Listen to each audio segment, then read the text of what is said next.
warahmatullahi wabarakatuh. Alhamdulillahi rabbil alamin, nahmaduhu wa nasta'inuhu wa nastaghfiruh. Allahumma salli wa sallim wa barik ala sayyidina Muhammadin, amma ba'du. Hadirin jemaah yang dirahmati Allah, alhamdulillah kita bersyukur kehadirat Allah, diberi nikmat siang hari ini bisa berkumpul, bisa bersilaturahmi, sekaligus juga bisa menunaikan salah satu kewajiban kita, yaitu sholat zuhur berjamaah, kemudian dilanjut dengan ta'lim. Mudah-mudahan kita berharap kepada Allah apa yang kita pelajari jadi ilmu yang bermanfaat, sekaligus jadi tambahan amal ibadah kita di akhirat. Amin ya rabbal alamin. Hadirin yang dirahmati Allah, pertemuan kita pada siang hari ini kita lanjutkan daripada kajian sebelumnya tentang ibadah zakat, begitu ya. Jadi zakat terakhir yang kita bahas tentang zakat pertanian. Orang bercocok tanam, syaratnya memang hasil pertaniannya adalah makanan pokok, entah dia biji-bijian atau juga buah-buahan, asal memang dia makanan pokok dan bisa disimpan lama. Itu syaratnya, makanan pokok yang bisa disimpan lama, kena kewajiban zakat. Lalu bentuk modernnya daripada zakat pertanian itu salah satunya zakat profesi. Itu bentuk modern yang menginduk ketentuannya kepada zakat pertanian. Termasuk juga yang modernnya ini zakat harta produktif. Ada orang punya lahan kosong, nggak dibangun apa-apa, tapi kemudian jadi parkiran. Misalnya tiap hari motor mobil parkir di situ, motornya ada ratusan, bahkan mobilnya juga mungkin sampai ratusan. Nah, hasilnya itu dimiripkan, kata ulama kontemporer, ulama modern, itu mirip kayak bertani. Tanahnya nggak pindah milik, utuh, nggak kurang sedikit pun, masih punya dia, tapi menghasilkan. Atau punya gedung tinggi yang disewakan, entah gedung kantor atau juga gedung perkawinan. Gedungnya punya dia, nggak ada yang berkurang sedikit pun, tapi menghasilkan. Itu seperti orang bertani. Kemudian apalagi zakat harta produktif itu banyak. Orang punya mobil 5 unit, 10 unit lalu disewakan. Itu juga sama, kontrakan dan sebagainya. Tapi ini zakat modern ini, hadirin, sifatnya tadi memang tidak seluruh ulama sepakat untuk pembaharuan terhadap jenis zakat. Sebahagian lagi mengamini kalau ulama-ulama di Basnas itu memang melakukan pembaharuan. Jadi banyak jenis zakat baru yang dimunculkan, tapi menginduk kepada zakat-zakat klasik. Salah satunya itu pertanian. Kalau zakat emas dan perak itu kan zakat modernnya ya uang kertas kita. Nah, itu wajib zakat sebab punya kesamaan, yaitu alat tukar. Nah, sekarang jenis zakat yang selanjutnya, yang ketiga atau yang keempat, yaitu zakat barang dagangan. Nah, ini perlu dilurusin ya. Jadi dagangan yang kena zakat itu bukan transaksinya, bukan keuntungannya, bukan modalnya juga. Jadi namanya tuh zakat urudut tijarah. Urud itu jamak dari ardun. Ardun tuh barang, staff. Tijarah dagangan. Jadi yang kena zakat tuh kepemilikan atas barang yang didagangkan. Jadi syariat tuh kagak ngitung berapa untungnya tiap bulan, berapa kemudian belanjanya tiap 2 pekan misalnya, berapa transaksinya per bulan, enggak. Yang dihitung oleh ulama adalah fikih zakat tuh urudut tijarah. Begitu, urudut tijarah. Jadi barang. Nah, cuman ntar kita jelasin teknisnya. Cuman syaratnya dulu. Pertama syaratnya zakat barang dagangan tuh orang kena wajib zakat barang dagangan, barangnya dimiliki atas dasar muawadah. Muawadah tuh tukar menukar. Tukar menukar tuh jual beli, kemudian utang piutang. Jadi misalnya begini, saya punya teman, saking baik temennya baik, kaya juga, udahnya kaya baik begitu, kayak caleg pas mau pemilu tuh begitu tuh baik, kaya lagi kan begitu. Saya dikasih mobil misalnya, Ustaz, mobil buat operasional dakwah, kata dia begitu. Padahal mah dibalik itu, Ustaz, mobil pokoknya setiap ceramah suruh milih saya, kan begitu maksudnya tuh. Saya dikasih nih mobil, lalu saya bilang, kagak butuh lah mobil, udah diterima, jual aja. Nah, ini mobil kan jadi barang dagangan saya nih, tapi mobil nih nggak kena sebagai zakat barang dagangan. Kenapa? Karena ini mobil bukan hasil tukar menukar, tapi hasil hibah pemberian. Jadi zakat barang dagangan tuh barang dagangannya emang dia beli, gitu. Tukar menukar atau utang. Misalnya saya punya piutang. Saya punya piutang katakanlah 200 juta. Lalu debitur nggak mampu bayar. Diskusi kita ngobrol, akhirnya Ustaz, kalau saya bayar pakai mobil mau nggak? Gitu. Nggak apa-apa dah bayar pakai mobil nih, mobil saya sekian. Nah, dapat saya mobil, kemudian saya jual, itu kena barang dagangan. Sebab ini hasil tukar menukar. Tapi kalau pemberian, punya dikasih rumah, kan ada tuh orang dikasih rumah, dikasih atau warisan. Ada anak dapat warisan tanah 1000 meter, dia bilang udah punya rumah, udah punya tanah, nggak butuh lah, ini warisan dijual aja. Nah, itu nggak kena barang dagangan, sebab warisan tuh bukan tukar menukar. Jadi syarat barang dagangan kena zakat tuh barangnya emang dia beli, begitu. Saya punya duit 10 juta. Nih 10 juta saya datang ke pabrik elektronik, ngobrol sama manajernya, saya mau dagang barang elektronik. Ente jadi supplier nih 10 juta jadi berapa? Oh 10 juta TV jadi 3, ini mesin cuci sekian. Nah dianterin lah besok. Itu barang dagangan tuh kena. Jadi syarat yang pertama barangnya didapatkan dalam bentuk tukar menukar atau jual beli. Maka hibah, apalagi wasiat, warisan itu bukan jalan daripada, bukan barang yang kena kewajiban zakat, begitu.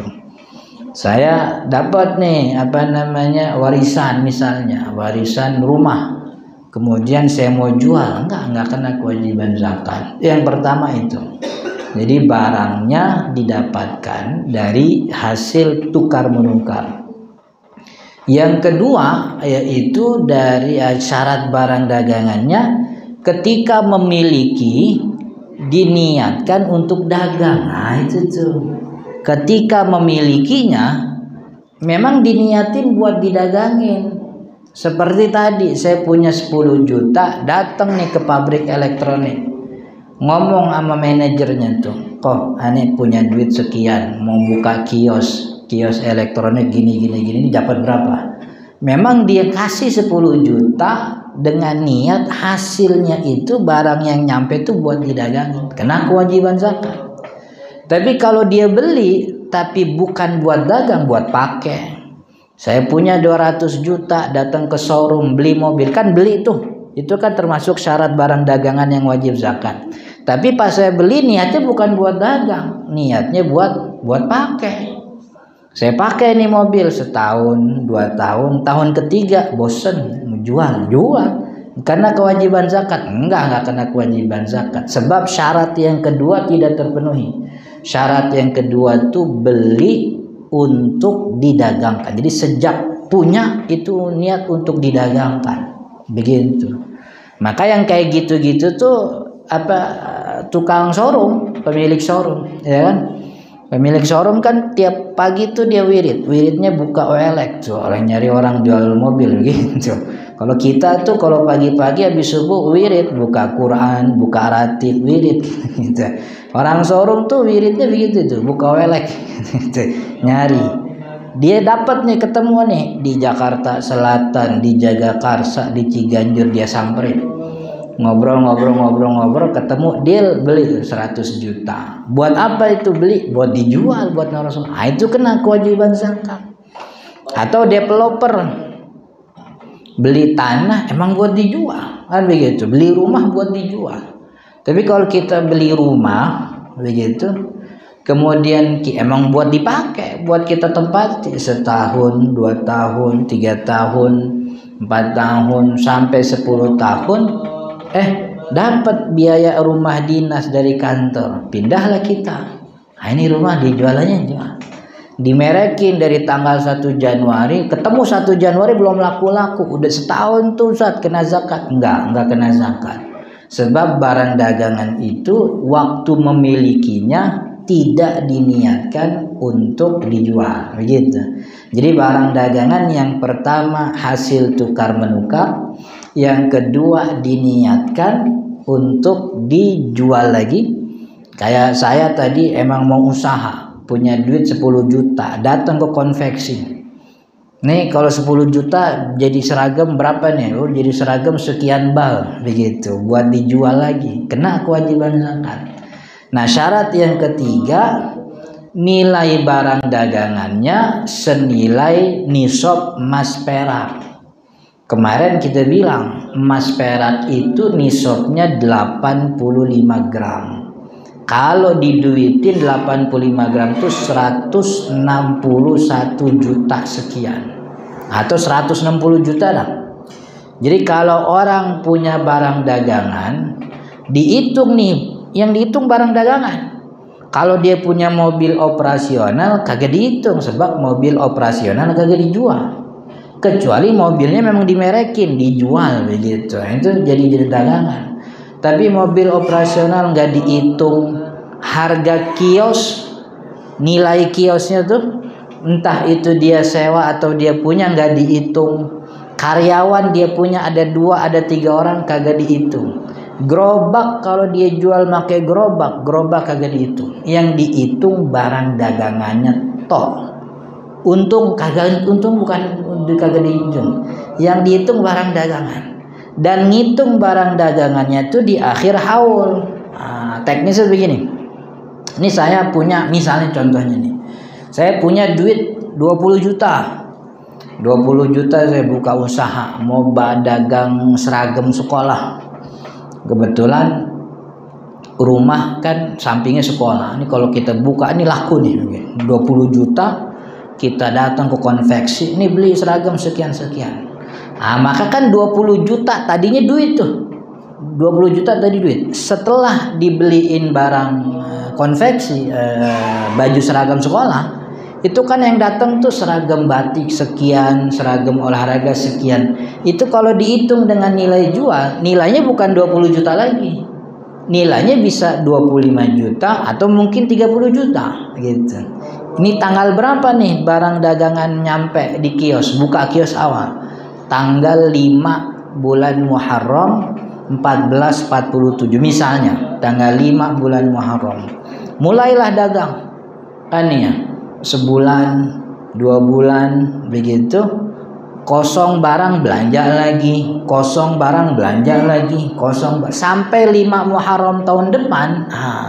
Itu kan kios yang 5 Muharram tahun kemarin sama sekarang kan dagangannya udah nambah tuh, pasti nambah tuh. Dilihat nih, stok barang dagangannya sama modal yang sudah diniatkan untuk belanja. Kan dia nih dapat untung, misalnya sebulan untung 20 juta. Kan untungnya nggak semuanya jadi modal. Untung sebagian disimpan, sebagian buat puter lagi jadi kan begitu tuh. Setelah setahun dilihat, ini kiosnya sekarang isinya ada 200 juta misalnya. Oh lebih dari ini so kena kewajiban zakat. Begitu. Jadi 200 juta dari barang dagangan dan modal. Maka kalau pedagang kaki lima yang dagangnya ngemper atau cuman dagang di bazar-bazar, nggak kena kewajiban zakat. Sebab syaratnya barang dagangannya nilainya harus lebih dari nisab 85 gram atau 160 juta. Itu warung-warung ciki, warung-warung lidi-lidian itu kan kalau dihitung stoknya nggak nyampe sejuta juga nggak nyampe kayaknya kan begitu. Yang warung-warung rumah latar depannya jadi warung begitu, cuma dikasih etalase begitu, nggak nyampe. Jadi memang Nabi Muhammad SAW dari dulu bilang kewajiban zakat itu diambil dari orang kaya dikembalikan kepada orang miskin. Nah, maka pedagang-pedagang kaya tuh yang kena kewajiban zakat. Jadi kalau pedagang-pedagang kayak Madura yang warungnya kan kecil kan gitu, stoknya kalau dikumpulin ya paling nyampe 5, 6, 7 juta begitu. Jadi nggak sampai, bahkan nggak jarang warung Madura yang 10 juta. Kalau yang ini ya yang kecil begitu. Tapi kalau udah jadi agen kan beda tuh. Begitu. Jadi mulainya tanggal 5 Muharram tuh udah jalan haul tuh. Maka 5 Muharram tahun depan dilihat isi kiosnya berapa juta nilai barang dagangannya. Barang dagangan doang yang dihitung. Mobil operasional nggak dihitung, etalase kagak dihitung, nilai sewa ruko nggak dihitung, atau kalau rukonya pun sendiri nggak dihitung, karyawan nggak dihitung, yang dihitung barang dagangan. Saya punya duit 20 juta, saya beli barang elektronik 20 juta, mesin cuci, TV, lemari es dan seterusnya. Yang tadinya duit 20 juta pas udah jadi barang, kalau dinilai harga jual nih bukan 20 juta lagi nih stok di dalam kios nih. Di toko udah bukan 20 tapi mungkin 30 juta. Karena kalau ngitung nilai harga jual kan ya. Ini kan laku. Belanja lagi, laku, belanja lagi terus akhirnya sampai nyetok di kios, stoknya sampai tahun depannya pas ketemu 5 Muharram lagi itu nilainya lebih dari 85 gram. Itu kena kewajiban zakat gitu. Beda sama zakat uang kan ya. Kalau uang kan ngumpul dulu senilai 160 juta 85 gram baru jalan haulnya. Kalau barang dagangan kagak usah nunggu sampai 160 juta 85 gram. Pokoknya sejak mulai buka toko jalan haul. Walaupun nilai kiosnya cuma 200.000, buka itu jagang terus sampai akhir haul setahun dilihat nilai kiosnya, barang dagangan di kios nilainya berapa, sampai gak 85 gram enggak, berarti nggak nyampe, terus haul baru lagi setahun lagi. Pokoknya setiap tahun dinilai, setiap akhir haul dinilai begitu.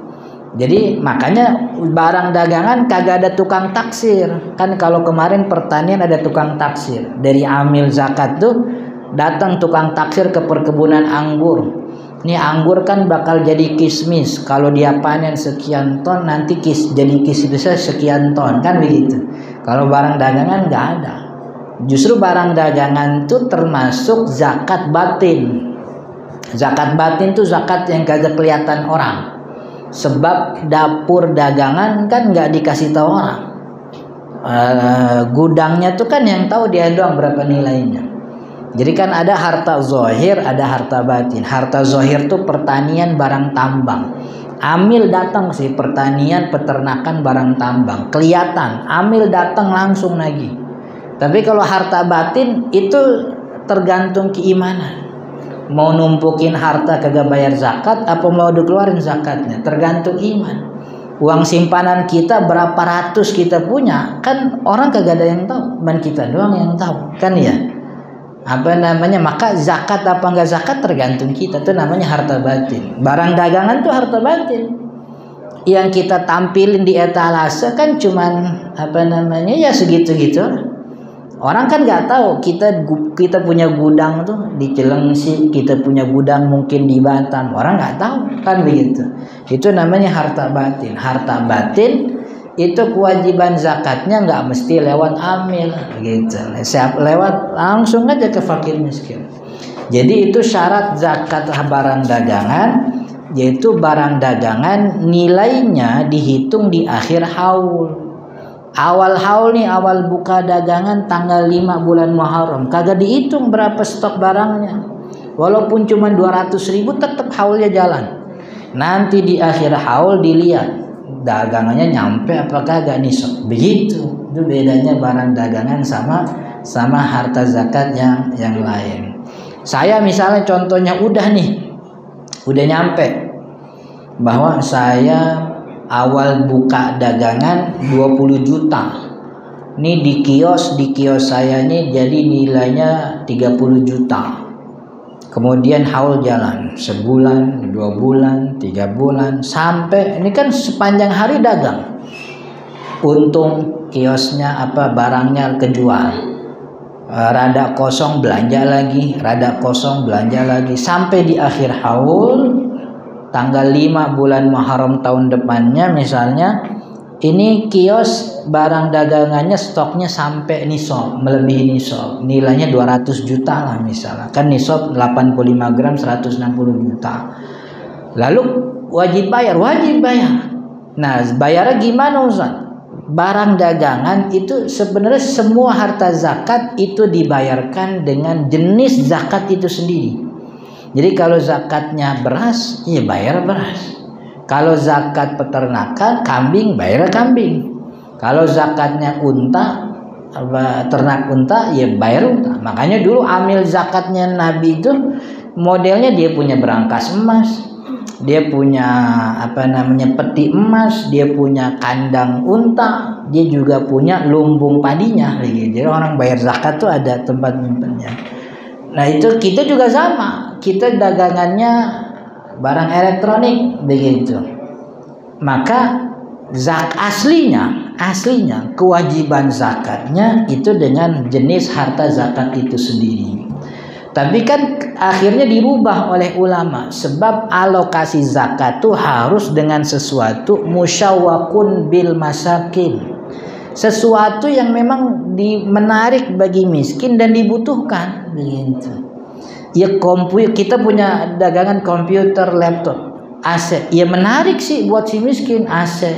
Cuman kan rumah si miskin dipasangin AC kan gak punya. Listriknya kan cuma 900. Kalau pasang AC jepret kan begitu.